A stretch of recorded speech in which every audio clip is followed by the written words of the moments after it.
this series of studies on the philosophy of history. And as we have carried it under the title of the cycle of the Phoenix, we should reiterate that this cycle of 600 years, originating in antiquity, seems to supply an admirable framework for a study of the great periods in the historical descent of man. Last week we analyzed the period beginning with the 12th century and extending through the Reformation, the Renaissance, and the dawn of the modern world, particularly the great era of exploration. We pointed out also that although history seems to build to very critical cycles, actually history is a flowing of cause and effect, and each crisis that arises in the development of the historical perspective is the natural outcome of antecedent causes. Therefore we realize that when we choose an arbitrary date, we are not choosing a beginning, but rather are choosing a point of crisis where various factors, long established, have been welded together into a kind of pattern that suddenly emerges and profoundly affects the destiny of human beings. Our next cycle of the Phoenix, therefore, passes from the year 1200 for approximately 600-year interval and brings us to approximately the year 1800. This year ushered in the 19th century, and this century is rather close to us, and perhaps we consider ourselves well informed as to the occurrences which have marked it. At the same time, in our thinking, there are points that may have been overlooked. We like to think of this period, beginning about the year 1800, as the era of liberation. Here we find a tremendous emphasis upon the emergence of man, of the increasing influence of the human being as an equation in the motions of society. There is a gradual shift from minority rulership to the rulership by masses, by groups. Also a corresponding decrease in the individualization of the person, a decrease which has reached rather startling proportions in the middle of our 20th century. Gradually the emphasis in history also changed. The historian became a new kind of person, and at approximately the period we note, about the year 1800, we observe a subtle modification occurring in man's relation to historical perspective. This modification had to do with the establishment of ancient history upon a scientific basis. As you probably realize, up to about this time, man's knowledge of history outside of contemporary affairs was extremely sketchy. The 18th century historian, writing, for example, about Egypt, was without benefit of the Rosetta Stone. He was required, therefore, to depend upon the fables of the Greeks and, to a degree, the fabulous histories of the Romans for any knowledge that he might possess of Egypt. Yet very near the time we mentioned, the Rosetta Stone was discovered, and with it the modern Egyptologist opened 5,000 years of classical Egyptian history. Now this opening had more value than might seem at first. The decoding of the glyphs by Champollion was a fascinating, dramatic episode. Yet it also had a long-range effect upon our thinking.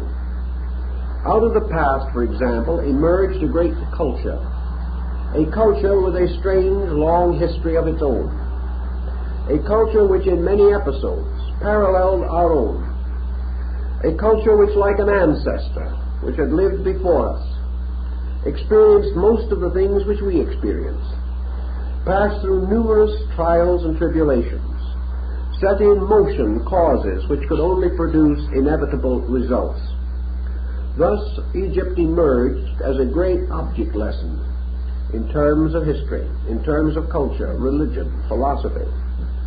And we suddenly crossed this long interval of the unknown and found the ancient Egyptian to be a human being like ourselves, and not merely a shadow cast by a few fragments of Greek and Roman literature. The same thing occurred in the development of our knowledge of Near Eastern archaeology. About the year 1800, the church historian, the religious thinker in the world of history, suddenly shifted his perspective. He no longer depended upon Josephus and Eusebius. He no longer attempted to write history by rewriting previous history. He became aware of archaeology. He became aware of the possibility of excavating within the regions of his interests, bringing to light lost records, lost objects, lost artifacts, by which, again, he was able to humanize the antiquity with which he was concerned.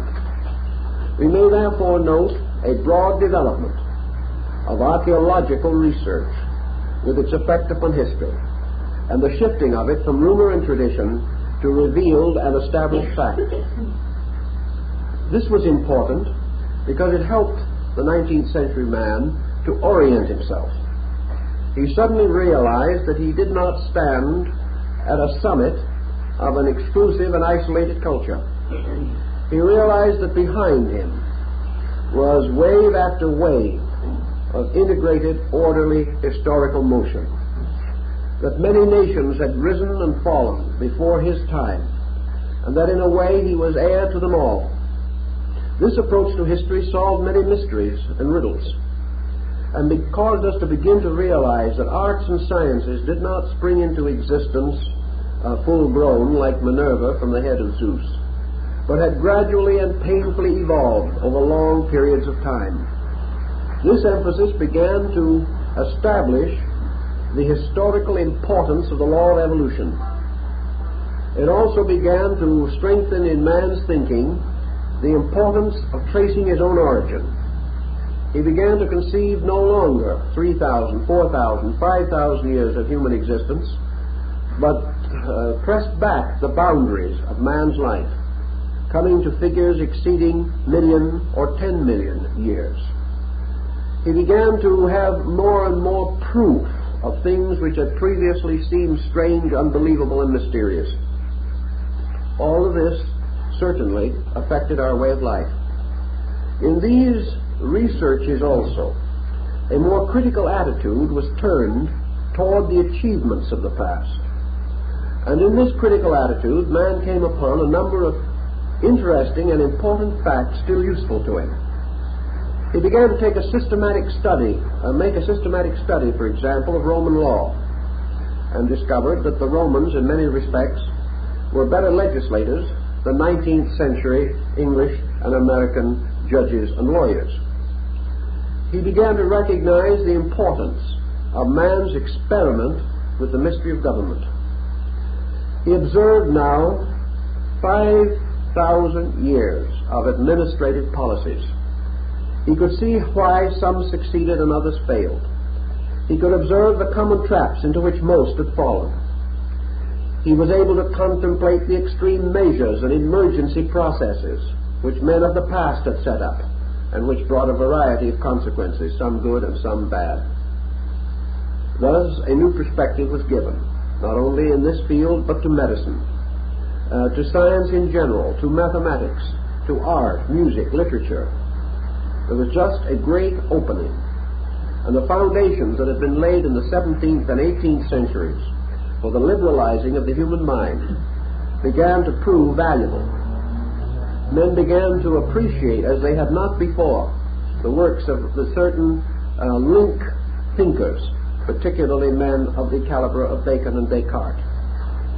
These recognitions led also to a better understanding of the world that had suddenly emerged into the thinking of men such as Voltaire, Rousseau, Thomas Paine, and our own American Benjamin Franklin.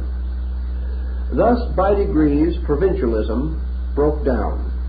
Also, the isolationism which man had placed around his then existing culture.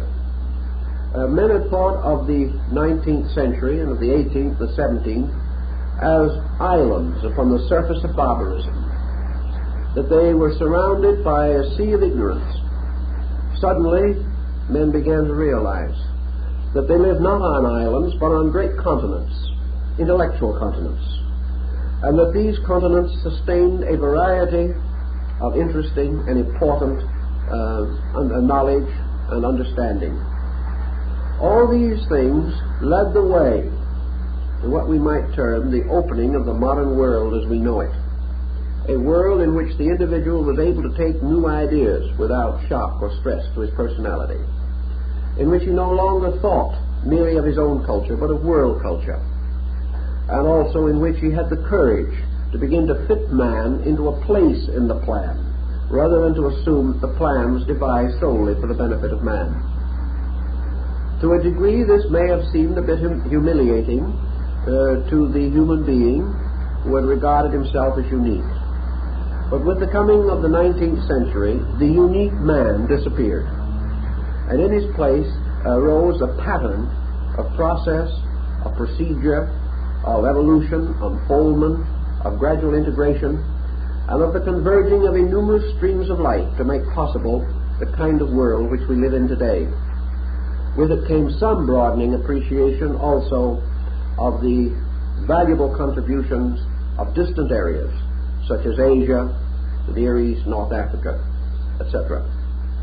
Now, this 19th century also brought with it, as one might suspect, the kind of extreme attitude with which change is nearly always marked. There is a certain fanaticism about change. Things happen rapidly before man is able to digest them. The leader may exceed his own reasonable boundaries. He may try to force his conclusions beyond their facts. A good example of that can also be found in the 20th century, in which the rise, for example, of psychological thinking has caused a kind of unbalance in our philosophical life. Psychology became a cure-all, a solution to everything, a tremendous discovery which men did not evaluate correctly.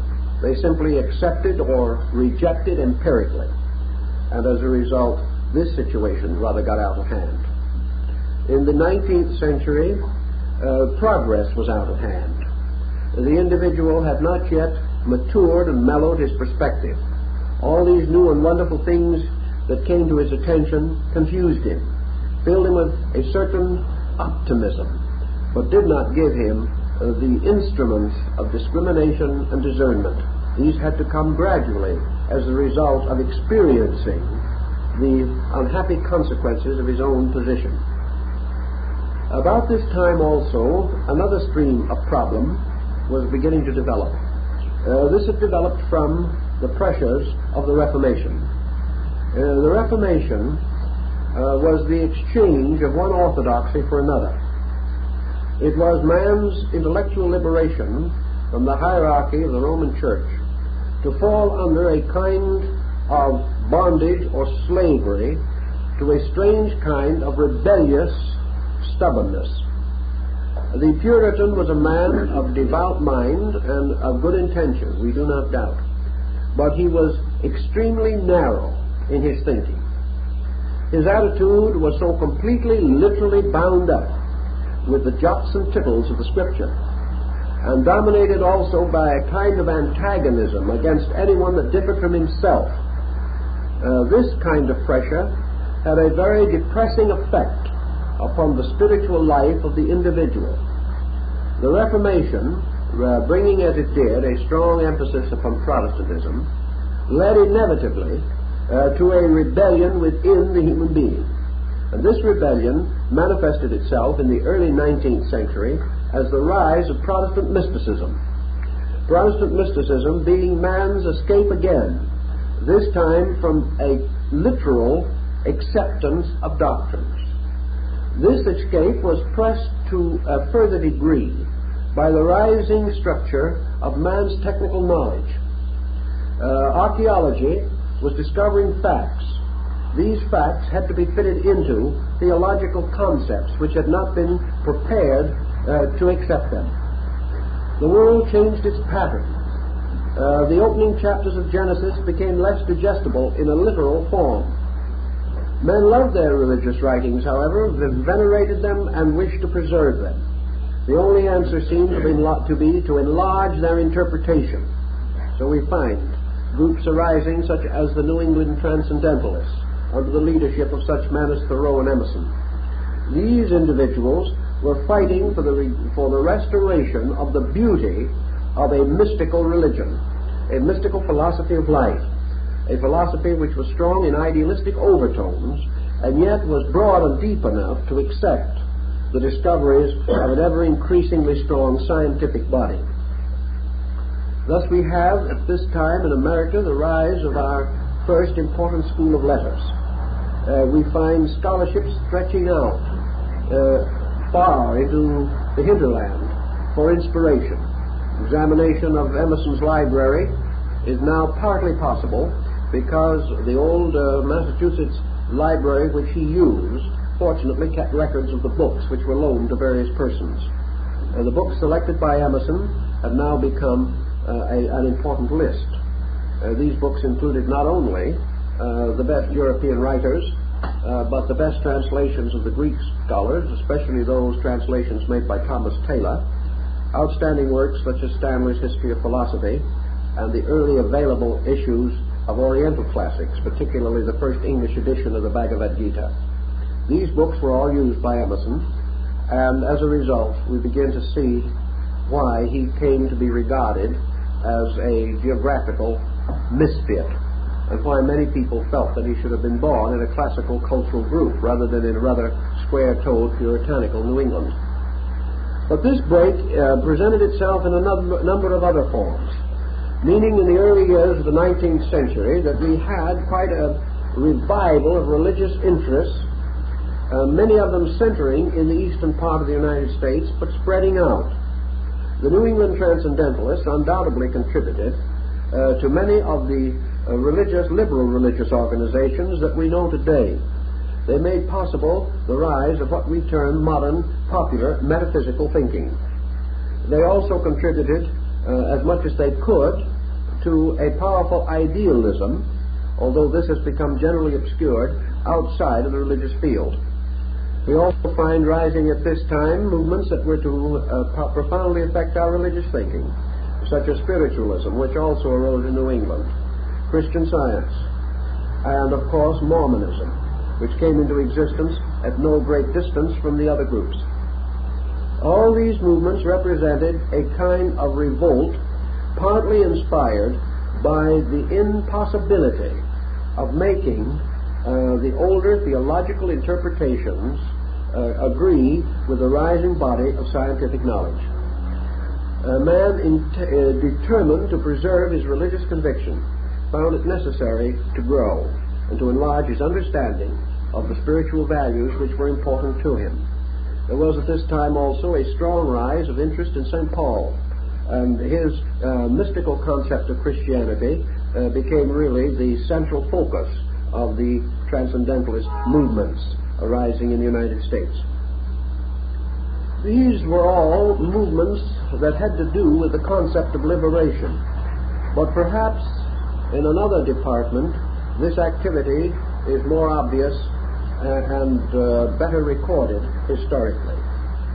Around the year 1800, we find the beginning of what we term the era of revolutions. Revolutions in this case gather around this focal year. Some were somewhat earlier, others were to follow shortly after. But in the period between around 1750 and 1850, we had most of the basic revolutionary movements working themselves out on the political level. We know, for example, that the first important pronouncements of Karl Marx came into existence about 1840. that these had exercised at their time only a limited influence, but gradually intensified to form a positive basis for what was then known as socialism. Socialism being a movement of liberation on the political level. Around this same time, we see the results of the French Revolution, the reign of terror, and the rise of the Napoleonic Empire. We have, therefore, at this time, a vast war pattern which almost parallels the 12th century conquest of Genghis Khan. Also at this time, we find the breaking away of colonial America, particularly from Spain. And we see the rise of a number of heroes and heroic personalities in the Latin area. Between 1800 and around 1840 or 50, thus we find coming some of the more important names that we associate with the rise of democracy in the West. In Mexico, Miguel Hidalgo, the liberator. One of the most powerful men of his time, although his own achievements were not marked with any great success, he formed a breach, or made a breach in a wall through which others were to pass later. At this time also we find Simón Bolívar, the liberator of Latin America in general, at least one of the most venerated names in the area, making his famous oath of Rome, that he was going to liberate his people from ignorance, superstition, and fear. He accomplished a great deal, was neglected, ignored, and very largely misused by those he had served so well, and it is said that he ended his career penniless, dying in a bed given to him by a friend in a borrowed nightshirt. The bed, and Bolivar had the nightshirt, not the friend.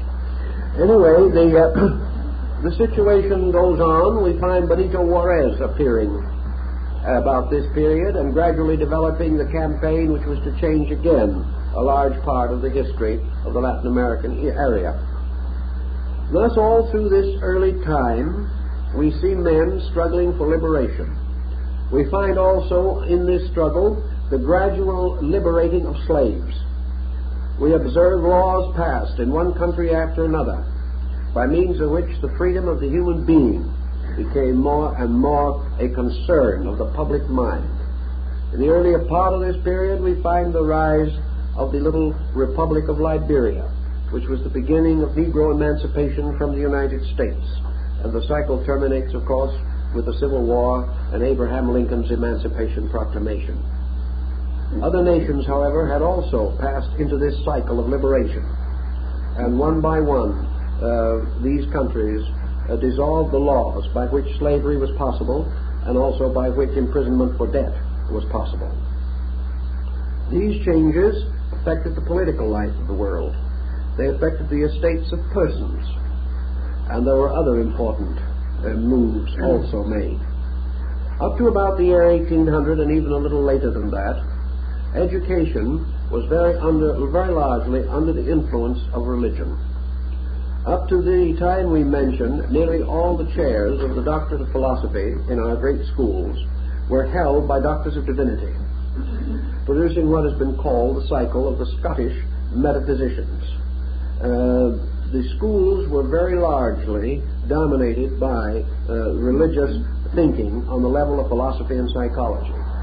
We see this beginning to break down and find the rise of the doctor of philosophy in his own right, without dependence upon theology or religion. This was almost inevitable in view of the situation that was gradually building up to the final discoveries and pronouncements of the Darwinian theory. Thus, the world was in transition. Intellectually, it was moving very rapidly. Physically, it had not yet changed to any appreciable degree, but the causes of change were beginning to become evident everywhere. Even as early as the year 1800, or shortly thereafter, we also observe another interesting economic situation which called for a lot of reorganization of human policy.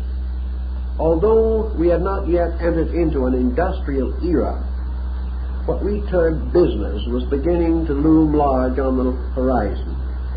Business at that time was conducted in small offices by underpaid clerks who spent most of their time writing letters in beautiful Spencerian hands for their comparatively illiterate proprietors. It was not a particularly encouraging period. Good wages at that time in England were £12 a year for a good clerk, and perhaps some of these abuses are shown in Dickens' writings, especially his Christmas Carol. The situation, however, was that merchants were reaching out in all directions. The sea had become a more or less open area. Trade with various countries became more and more imperative to take care of the rising levels of life at home. It was becoming necessary to export goods, and it was also becoming increasingly important to import raw materials.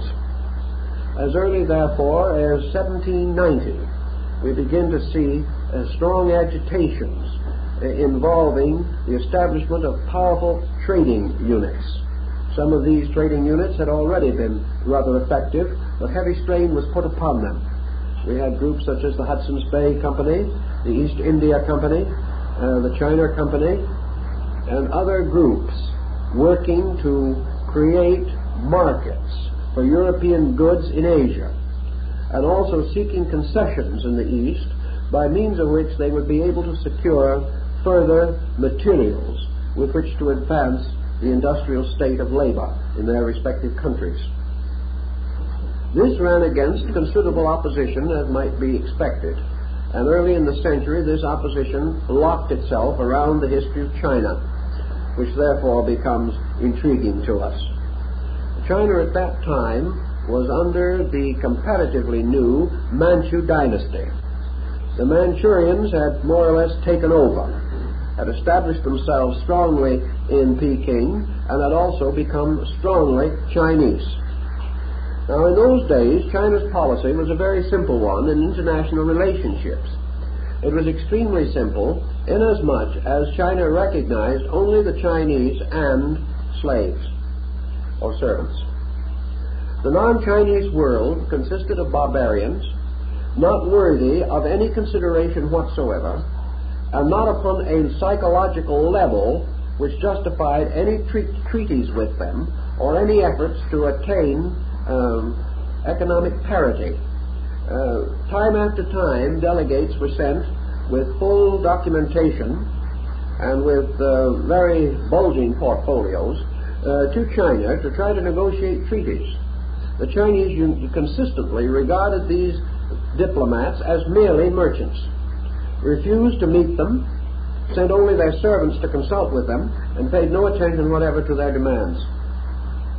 China's exclusiveness led to considerable controversy, and in the course of this controversy, bad feeling passed from bad to worse, and finally resulted in a series of minor wars and outbreaks, the purpose being very largely to establish treaties with China.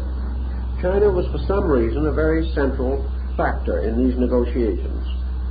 Gradually these treaties began to take form, and ultimately Europe and America, behind treaties, moved into Asia.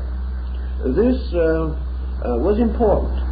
The entry of the English into China, the entry later of the French, then the Dutch, then the United States, and several other countries, meant not only an exchange of merchandise, but an exchange of ideas. This is notable in passing in its effect upon the ceramic industry of England. For about this time, or shortly thereafter, a large part of English dinnerware was ornamented with Chinese paintings, carefully copied from things like the famous Chinese blue plate design and other similar patterns. The pattern also moved into France, which had a practical epidemic of neo-Chinese artistry, going so far as to affect the costumes of the court and of the artistry of the various schools of design, such as fabrics, upholstery, and furniture even architecture. Then, of course, we find the peculiar situations such as the Chinese Chippendale, in which the furniture makers began to copy Chinese furniture. All of this carried with it still further overtones. We could not deal with these people. We could not import the beautiful things which they made, and we could not reject them as customers without finally becoming a little more aware of them as persons. Let us say that at the turn of the century, around the year 1800, the European population of China was about 90% missionaries. These missionaries were having a more or less troublesome time of it, and about the year 1800, it was estimated they had managed to make about 150,000 Christian converts in China out of a population of 300 or 350 million. They were not getting along too well. In fact, at that time, the death rate was overtaking them. Behind these missionaries came a few merchants. The missionaries, because of tradition, Christian missionaries had been visiting China since the 2nd century. Because of tradition, these missionaries were reasonably well treated, and with the exception of an occasional interlude, were left much in peace. But to bring anything else in was extremely difficult, and it was some years before its string of treaty ports were finally established. The Chinese had their side to this also, however, because one of the great difficulties in the early half of the 19th century was the introduction of opium into China from Europe. The Chinese resented this very strongly and quite rightfully, and the opium wars and things of that nature rather disfigured Europe's place in Chinese history. Gradually, however, through treaties, this situation was largely remedied, but never entirely so. This meant another extending of boundaries and of motions away from the old patterns of things, the establishment of more intimate contact with the older world, and older culture, and through the Honorable East India Company, the same thing was happening largely in India. Thus we have a new picture here. From the ancient classical times and the gradual infiltration of culture from Asia into Europe, a cultural infiltration which extended from about the 10th century B.C. down well into the medieval period in European history, we suddenly had a reverse. Now we had Europe and America infiltrating into Asia, carrying into Asia manufactured goods, carrying into the Far East the products of Western ingenuity, and perhaps most of all the advantages of Western methodology and Western science. This stream continued to increase until it really became quite common. By the middle of the century also, we see the opening of Japan. The opening of Japan is a sufficiently interesting episode for us to give a little attention to it. For some time, the United States and other powers have been attempting to negotiate an important treaty with the Mikado of Japan. All efforts have failed because the Mikado could not be reached. The Mikado at that time was residing quietly in Kyoto, which was the old cultural center of Japan, and the government was in the hands of the great Tokugawa shogunate.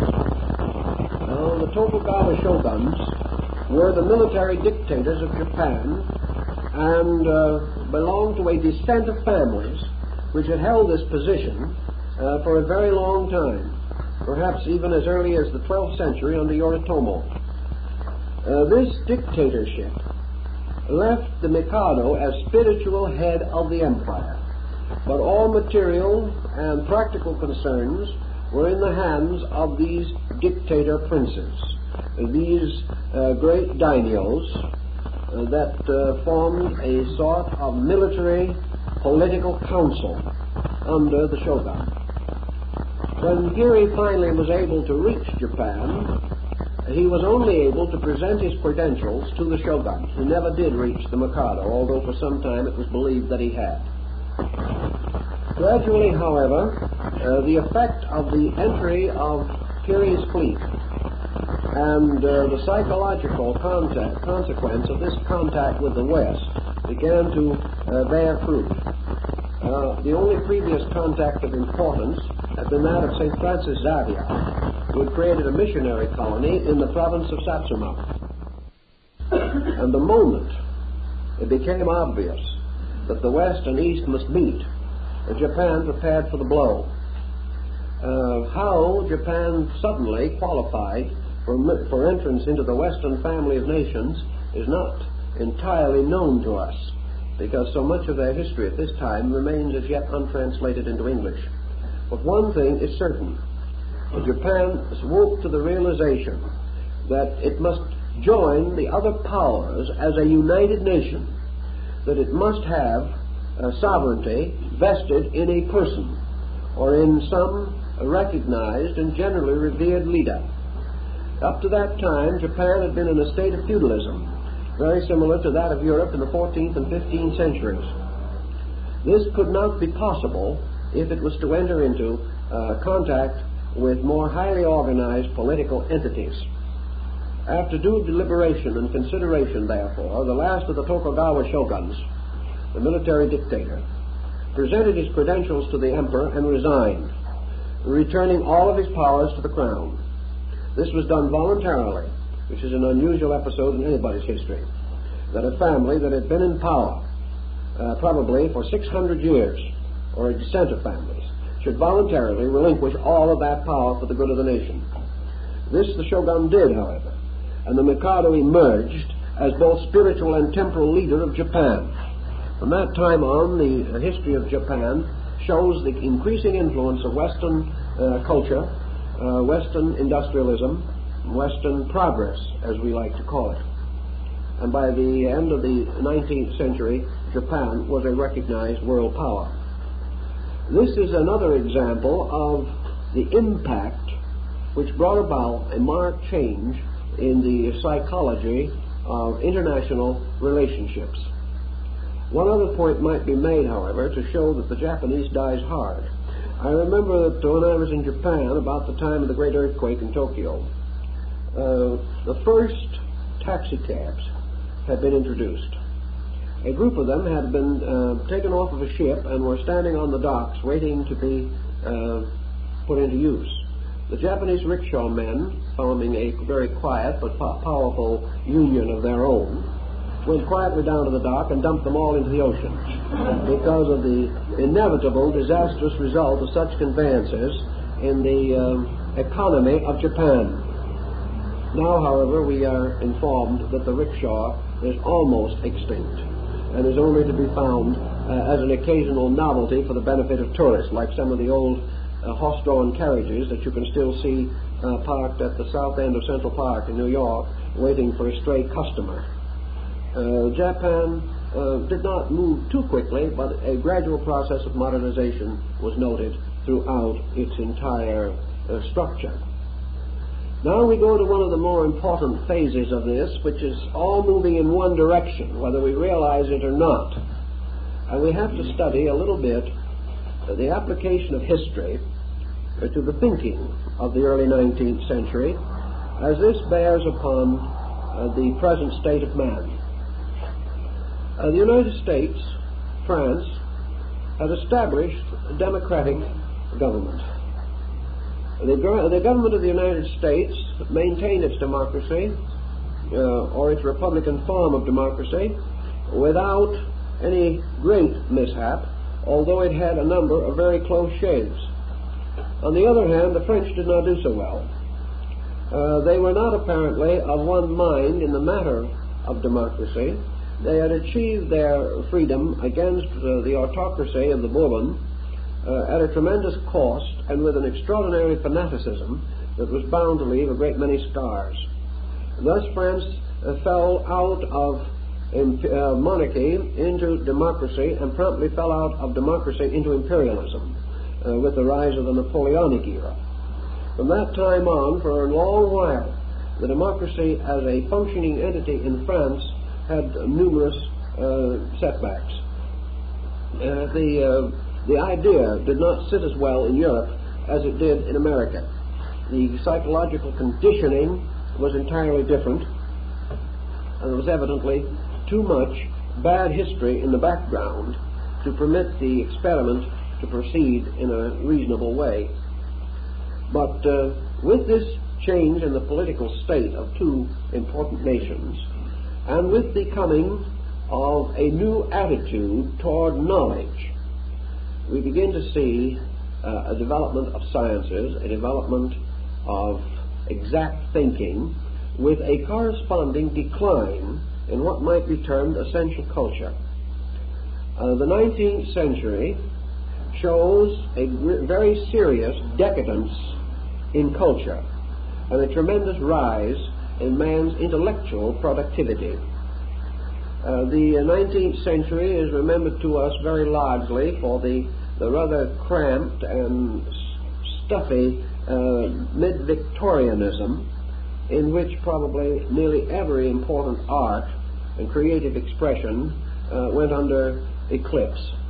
It was a bad period in painting, a very poor period in architecture, a miserable period in stylization, and it produced very little in the creative fields of art except in Europe, where there was a tremendous renaissance of music. But with the exception of music, nearly all forms of art suffered seriously. This is interesting in comparison to our present situation, where we are again diving into an era of intensive scientific research and progress. Here again, practically the only art that is surviving and is actually flourishing is music. Nearly all other arts are being heavily penalized. It is probable that music has survived this period and also survived the 19th century period because of its non-intellectual reaction upon the individual. Music does not interfere with the Darwinian theory or the Mendelian law. Music does not get locked into a conflict over the Newtonian hypothesis. Music is not involved in the present problem of interspace travel. The music, because of its almost total emotional impact upon the listener, is something which is compatible with nearly every other interest or activity of the human mind, and forms a very important escape mechanism under periods of great intellectual stress. I think this is also evident in the fact that the technical composer, who is a great musicologist in his own right, is not frequently found in a mechanistic group. It is still to be found more in the European group, particularly the Slavic. But where we have strong emotional frustration, music seemingly occupies a prominent position. The 20th century science has locked itself with idealism in a more or less continuing struggle. 19th century scientific footings were assailed by the then existing theological systems pretty strongly. There was quite a religious science battle going on at that time. Unfortunately, the armament was rather unequal. Science was coming forward with facts that were difficult to disprove, and theology was unable to cope with these facts. It was one of the examples of a situation about which we should be most thoughtful. Namely, we do religion an ill turn when we so interpret it that it can come into conflict with progress. One of the things that's important in religion, as the Indian philosophers found out long ago, was that the religious conviction must be kind of open toward the future, so that new discoveries will not discredit religious convictions, but rather will only help to sustain them and float them forward. A good example of this was the impact of Westernism upon Japan and its dominant faith, which is Buddhism. As far as we can learn from historical records, the modernizing of Japan did not cause a moment's ruffle in the development of the Buddhistic faith in that country.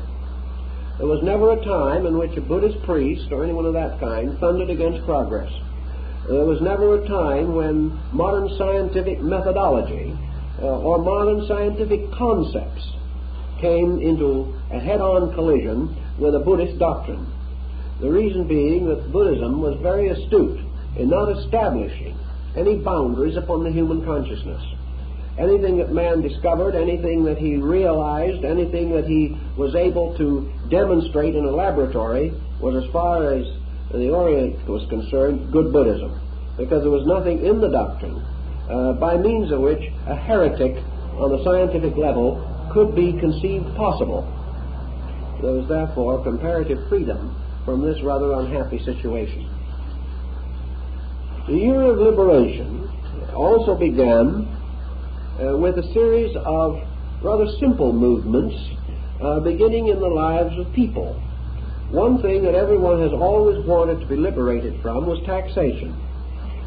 And of course we can begin to appreciate today just exactly what that would mean. In fact, I saw a document not long ago being advanced by someone, hoping that it would catch the public opinion, stating that his idea of a good political party would be one that abolished all federal and state and city taxes. Now, he unfortunately forgot to tell us how these communities and the nation were to be supported otherwise, but at the same time he undoubtedly will gather a number of strong adherents to the concept. Taxation, while it was only a shadow of what we know today, was of concern in the early 19th century. The individual was beginning to enter into a new economic era. What we call today the average man began to have money in his pocket. Now this will change any system of economy anywhere on earth. The old time of barter and exchange was fading out of our mind. Of course, even in the early half of the 19th century, the average physician was paid in eggs or whatever they happened to have. But gradually cash was beginning to emerge. This meant with it a rising tide of rebellion against such social barriers as had previously divided class groups, both in the United States and England, to a lesser degree on the continent, but certainly in these two areas prominently. The man with money in his pocket suddenly began to realize that he was a potential aristocrat. He also came to the final conclusion that a person who has no money in his pocket is also a potential socialist. And being of this mind and not having anything, was very enthusiastic in dividing it with other people. We learned one lesson. Those who had wanted to keep. Those who did not have wanted everyone else to share.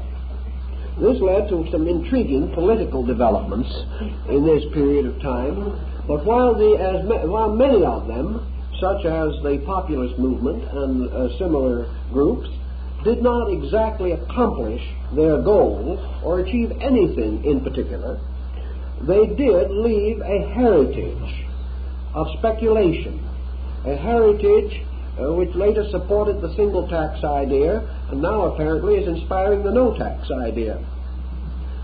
This social growth, however, literally meant that human beings were beginning to accumulate things.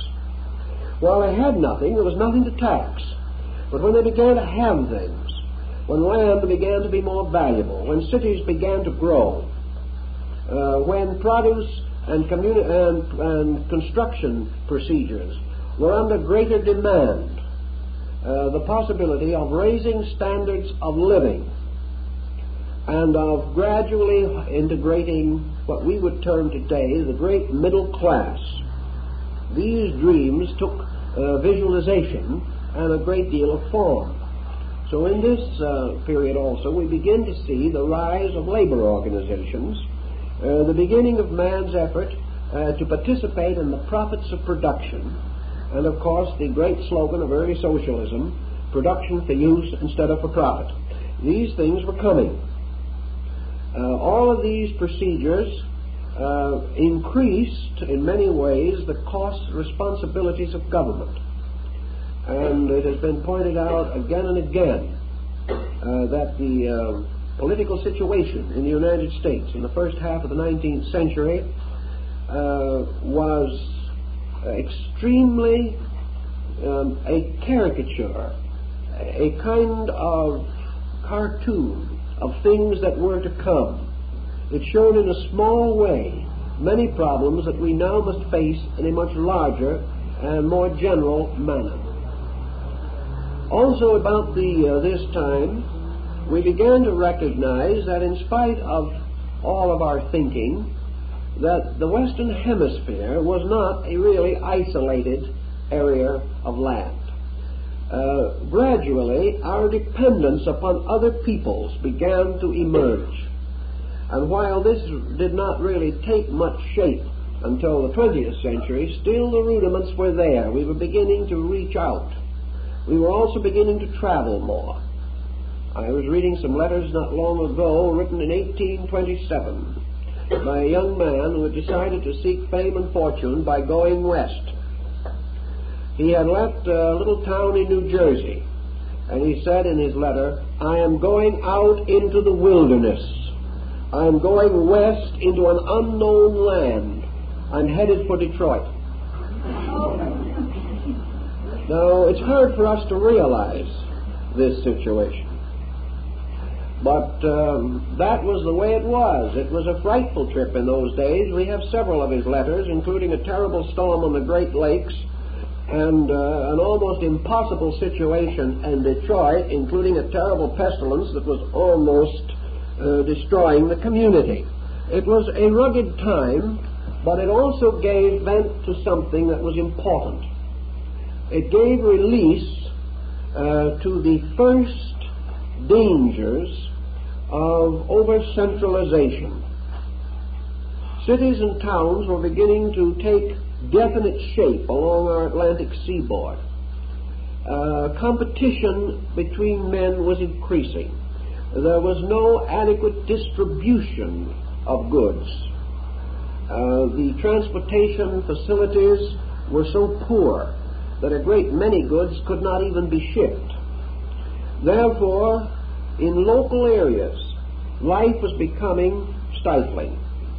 And so in this period also, while Peary was sailing the seas and while the English were opening their treaty ports at Amoy and Wuhu and Wei Hai Wei and several of these choice Chinese names, the American was going west.